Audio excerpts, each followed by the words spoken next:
नमस्कार. आज 8 मे 2024 संध्याकाळचे 5:30 वाजलेत. आज आपण बघूया की 9 मे रोजीचा हवामान अंदाज कोणत्या जिल्ह्यांना गारपिटीचा ऑरेंज आणि येलो अलर्ट देण्यात आलेला आहे याची माहिती. त्यासोबत हा जो पाऊस असेल तर आता मध्य महाराष्ट्र आणि मराठवाड्यामध्ये सक्रिय होणार आहे या संदर्भाची देखील माहिती बघूया.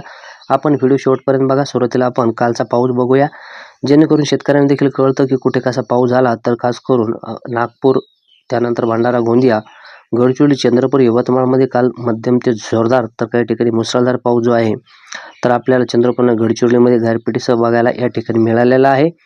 तर आपण या संदर्भाची माहिती अगोदर शेतकऱ्यांना दिलेली होती की हा पाऊस किंवा मेमध्ये हे जो पाऊस असेल तर धुमाकूळ घालणार आहे आणि जोरदार ते मुसळधार स्वरूपाचा पाऊस पडणार आहे.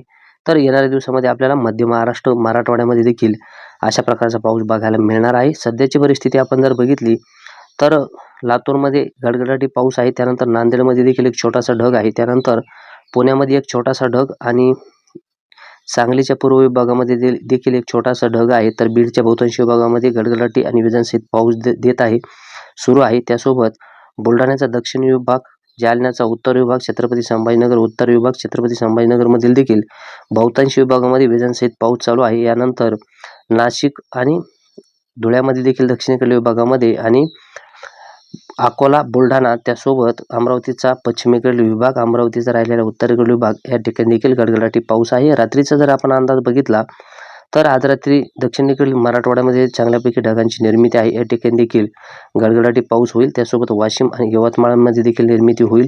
त्यानंतर वर्ध्यामध्ये देखील अंदाज असणार आहे आणि नगरच्या पश्चिमेकडील विभागामध्ये, त्यासोबत साताऱ्याचा पूर्व विभाग, सांगली या ठिकाणी तर पाऊस चालूच आहे. या ठिकाणी निर्मिती होईल आणि सोलापूरमध्ये देखील काहीसा पाऊस मराठवाड्याकडून सरकेल, त्यामुळे या ठिकाणी देखील पावसाचा अंदाज असेल. छत्रपती संभाजीनगरचा जो दक्षिणेकडील विभाग आहे या ठिकाणी देखील ढगांची निर्मिती होत आहे आणि परभणी, हिंगोलीमध्ये देखील निर्मितीचा अंदाज आहे. काहीशी जालन्यामध्ये देखील या ठिकाणी आज रात्री पावसाची शक्यता आहे किंवा इथून पुढे जो पाऊस होईल तर तो 5:30 नंतर या ठिकाणी अंदाज असेल. हवामान विभागाचा उद्यासाठीचा 9 मे रोजी जर आपण अंदाज बघितला तर प्रमुख इशारा जो आहे तर तो अमरावती आणि वर्धा या जिल्ह्यांना आहे. या ठिकाणी ताशी 50 किलोमीटर वादळी वारे आणि गारपीट होण्याचा ऑरेंज अलर्ट आहे. तर या पाठोपाठ जर आपण बघितलं तर नागपूर, यवतमाळ आणि वाशिम या 3 जिल्ह्यांना देखील वादळी वाऱ्यासह या ठिकाणी गारपीट होण्याचा येलो अलर्ट आहे.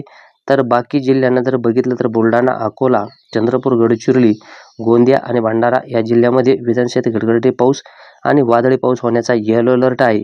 तर सोलापूर, धाराशिव, लातूर, नांदेड, हिंगोली, परभणी आणि बीड या जिल्ह्यांना देखील हलका गडगडाट होण्याचा अंदाज आहे. बाकी ठिकाणी कसल्याही प्रकारचा अंदाज नाही आणि हे इशारे जे आहेत तर सातत्याने रोजच्या रोज बदलत असतात. यासाठी आपण देखील आपला हवामान अंदाज तुमच्यापर्यंत पोहोचत असतो.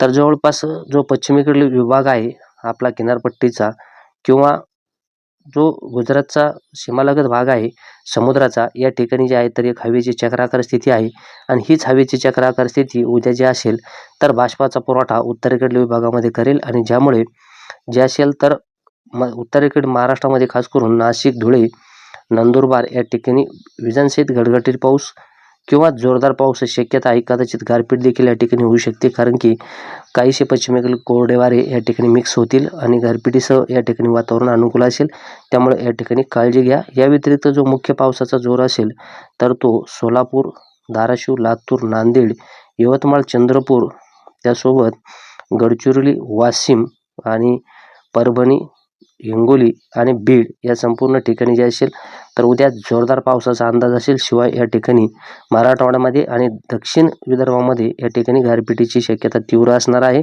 आणि काहीसा जो पाऊस असेल तर तो विखुरलेल्या स्वरूपामध्ये आपल्याला सातारा, सांगली आणि सोलापूरच्या पश्चिम विभागामध्ये देखील बघायला मिळेल आणि त्यानंतर कोल्हापूर आणि पुण्याचा जो घाटाचा एरिया आहे या ठिकाणी देखील उद्या पावसाची शक्यता असेल. त्यासोबत जो पाऊस असेल तर तो उत्तरेकडील विदर्भामध्ये देखील आपल्याला बघायला मिळेल. अमरावती, वर्धा, नागपूर, भंडारा, गोंदिया या ठिकाणी देखील गारपीट होण्याची शक्यता आहे. पाऊस देखील या ठिकाणी खास करून नागपूर, वर्धा आणि भंडारा, गोंदियामध्ये जोरदार पावसाचा उद्यासाठी अंदाज असणार आहे. यानंतर जर आपण बघितलं राहिलेला जो विभाग आहे या ठिकाणी उद्या विखुरलेल्या स्वरूपामध्ये मध्यम ते जोरदार पावसाची शक्यता जालना, छत्रपती संभाजीनगर आणि बुलढाण्यामध्ये पश्चिमेकडील विभागामध्ये बनू शकते. बाकी ठिकाणी जो पाऊस असेल पाऊस होईल, परंतु विखुरलेल्या स्वरूपामध्ये या ठिकाणी अंदाज असणार आहे. काहीसा जोरदार पाऊस अकोल्यामध्ये देखील आपल्याला आणि अमरावतीचा दक्षिणेकडील विभाग या ठिकाणी देखील बघायला मिळू शकतो. तर अशा प्रकारचा एकंदरीत अंदाज आहे. आपण मान्सून दिलेला आहे. त्यानंतर 25 एप्रिलला मान्सूनमधील पावसाच्या तारखा देखील दिलेल्या आहेत.